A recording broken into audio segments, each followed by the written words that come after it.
Bonjour. Albert Einstein nous disait « Tout le monde est un génie ». Mais si on passe notre vie à dire à un poisson rouge qu'il est stupide parce qu'il ne sait pas grimper à un arbre, il le croira. Que pensez-vous de cette citation? Elle me touche beaucoup. Pourquoi elle me touche beaucoup? Parce que je vois beaucoup de professionnels qui sont touchés dans leur propre estime d'eux-mêmes au quotidien et qui sont freinés par cette réalité-là. Je m'appelle Corinne Blanc-Faugère, je suis révélatrice de charisme et de valeur, je suis l'anti-sieste de votre impact par le coaching et des conférences, et aussi le livre que j'ai écrit autour de la répartie. Et donc aujourd'hui, je voudrais creuser cette histoire d'en réalité ce que j'appellerais le différenciant. Vous savez, quand j'étais petite, en fait, j'étais une enfant très vive. Je regardais partout, j'adorais parler aux gens, je parlais à tout le monde. J'avais ce que les adultes aiment à dire, de l'audace, j'osais. Mais en fait, évidemment, quand je le faisais, je ne me rendais pas compte que c'était de l'audace ou que j'avais envie de le faire, je le faisais. En fait, cette histoire d'audace, je me recoiffe en même temps, cette histoire d'audace ou de oser, en fait, c'est une histoire en réalité d'adulte et c'est souvent ce qu'on dit quand on manque d'audace ou manque d'oser. Il dit « Allez, il faut oser, il faut oser ». Ben, oui, en réalité, quand ça nous paraît juste de faire quelque chose, on le fait. Ben, on ne se dit pas « il faut que j'ose » ou « oh là là, il faut que je fasse preuve d'audace ». En réalité, non, ça ne passe pas par le mental. Avez-vous remarqué ça? En général, ça passe plutôt par l'action et le cœur, le ressenti. On n'est pas dans une histoire de mental. Et donc, quand j'étais petite, voilà, je parlais beaucoup, je posais beaucoup de questions. Et puis souvent, ma mère, ma grand-mère, ma tante me disaient « Oh là là, toi, il faut toujours que tu aies le dernier mot ». Comme un reproche, en fait, tu vois. Et du coup, je me disais « qu'est-ce que ça veut dire, ça, avoir le dernier mot ?» Je ne comprenais pas trop, en fait. Et l'idée, c'est que moi, je ne voulais pas avoir le dernier mot. Moi, ce que je voulais, en fait, dans mon intention, en tout cas, c'était qu'il manquait de précision, selon mon point de vue, il manquait des précisions dans ce que me disaient les adultes. Et donc, j'avais besoin de redire des choses ou de préciser des choses, en fait, après qu'ils aient parlé, pour amener ma vision des choses. Et souvent, quand on a un enfant comme ça qui rajoute, qui insiste sur sa vision des choses, etc., les adultes ne sont pas forcément toujours prêts à ça, ils ne sont pas toujours à l'écoute, etc. Alors, c'est la faute à personne, c'est comme ça, bon, voilà, ça, je ne veux pas remettre ça en question. Mais ce qui est intéressant, en fait, c'est que, chemin faisant, j'ai envie de partager avec vous ça aujourd'hui, c'est que chemin faisant, finalement, on se rend compte que ce qu'on nous a reproché toute notre vie, ça peut bien souvent devenir notre différenciant. Je m'explique. Vous voyez, sans le faire exprès, évidemment, ce n'est pas une stratégie de ma part, mais cette envie de parler et de découvrir les autres, qu'est-ce que j'en ai fait? Pendant 23 ans, j'étais sur scène, à rencontrer un public et à parler, à faire parler des personnages, à faire parler, être le porte-parole de certains auteurs, parce que je trouvais que ce qu'ils avaient à dire était bien plus intéressant que ce que moi j'avais à dire. Mais il n'empêche que j'avais appris à mettre en valeur les mots et aussi du coup une certaine manière de parler, de communiquer, d'échanger. Et après, voilà, j'en ai fait mon différenciant en fait. C'est-à-dire que peut-être, est-ce que c'est aussi ce qui m'a amené à écrire un livre et à devenir spécialiste sur la répartie? Je ne sais pas. Mais en tout cas, ce que je sais, et ce qui est intéressant finalement, c'est de s'apercevoir que bien souvent, je l'ai un peu abordé tout à l'heure, mais je le redis maintenant, bien souvent, ce qu'on nous reproche, enfants, adolescents, finalement, c'est notre propre essence.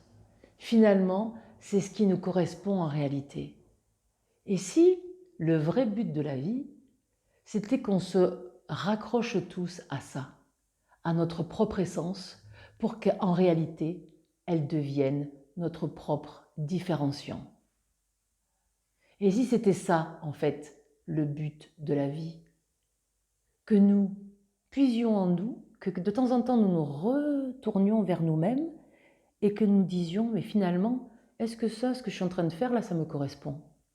Oui, non, pourquoi? Est-ce que ça, ce qu'elle dit cette personne, ça me parle? Oui, non, pourquoi? Est-ce que je suis d'accord avec elle? Oui, non, pourquoi? Si vous n'avez pas l'habitude de fonctionner comme ça, peut-être ça va vous demander un effort au départ. D'accord? De se dire, ok, d'abord conscientiser, faire l'effort de ça pour que ça devienne vraiment un automatisme et que finalement, régulièrement, vous soyez aligné avec vous-même, de dire, ok, là, je suis ok avec ça. Là, je ne suis pas ok avec ça. Donc, je ne suis pas ok, mais est-ce que je vais le faire quand même? Oui, non, pourquoi? Est-ce que c'est mes valeurs qui sont bousculées par rapport à cette situation? Par rapport à ce qu'on traverse en ce moment, par exemple, comment ça vient vous chercher?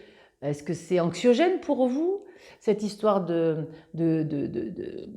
Covid là, qui nous accompagne depuis plusieurs mois? Est-ce que c'est quelque chose de serein qui finalement vous permet de développer encore plus vos affaires, de développer encore plus votre quotidien professionnel? Est-ce que c'est quelque chose qui, au contraire, vous amène de l'anxiété? Est-ce que c'est quelque chose qui vous paralyse votre business et qui a fait que vous avez beaucoup moins de travail depuis?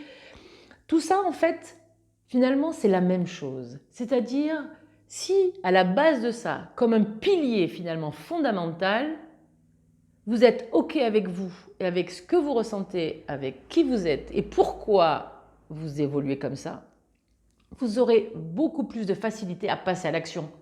Et du coup, vous allez débrancher le mental, qui est intéressant, hein, c'est pour ça qu'il est en haut, à la tête, c'est elle qui pilote. Mais en fait, c'est pas le but, c'est pas que ce soit un pilote automatique. Le but, c'est que, ok, on réfléchit, on prend conscience, et bien, on est d'accord, mesdames et messieurs, que tout changement, en fait, en réalité, vient d'une prise de conscience. Qu'est-ce que vous en pensez de ça? Moi, j'aime à le croire. J'aimerais beaucoup avoir votre avis d'ailleurs là-dessus. Et donc, à partir du moment où on a pris conscience, on peut se dire, ok, ah oui, je m'aperçois que, donc, est-ce que ça me va ou est-ce que ça ne me va pas? Est-ce que je suis ok avec ça ou je ne suis pas ok? Parce que dans ce tumulte actuel, dans ce bouleversement quotidien que nous rencontrons depuis quelque temps, il est devenu essentiel, fondamental même, que chacun puisse tirer son épingle du jeu et se poser les bonnes questions pour évoluer avec harmonie, avec sérénité, quoi qu'il arrive autour. Et je suis convaincue que si nous évoluons tous, si nous arrivons tous à évoluer avec une certaine sérénité et un certain apaisement, ben le monde entier ira mieux, quoi qu'il arrive. Qu'est-ce que vous en pensez? Voilà, j'avais envie de partager avec vous dans cette nouvelle vidéo un peu de mon vécu, un peu de là où j'en suis arrivée aujourd'hui, mais vraiment pour partager avec vous que si ça a été possible pour moi, c'est aussi possible pour vous en fait. Quelle que soit votre envie, votre objectif, quel que soit votre rêve peut-être. Et repensez, laissez bien infuser, je vous le suggère, cette citation de Einstein. Tout le monde est un génie, mais si on passe son temps à dire à un poisson rouge qu'il est stupide parce qu'il ne sait pas grimper à un arbre, il passera son temps à le croire. Donc vous, vous êtes quoi? Vous êtes un poisson? Une girafe? Vous êtes un lion? Une lionne? Vous êtes un guépard? Un lémurien? Pardon. Un suricate? En tout cas, quoi qu'il arrive, j'espère que vous êtes vous-même et que cette vidéo aura pu contribuer à ce que vous réalisiez certaines choses pour être encore plus doux avec vous-même. Merci. À très bientôt. Au revoir. Évidemment, vous connaissez le principe, je précise toutefois, hein, vous connaissez le principe, abonnez-vous, la petite cloche, là vous savez comment ça marche. Et évidemment, si vous pouvez me laisser des commentaires, j'en serais ravie vraiment pour commencer à échanger avec vous, pour voir un petit peu comment on peut, vous voyez, mutualiser un petit peu comme ça nos façons de fonctionner, nos façons de penser. Faites-moi des retours, quoi, j'adorerais ça vraiment. Et puis à très vite. Au revoir.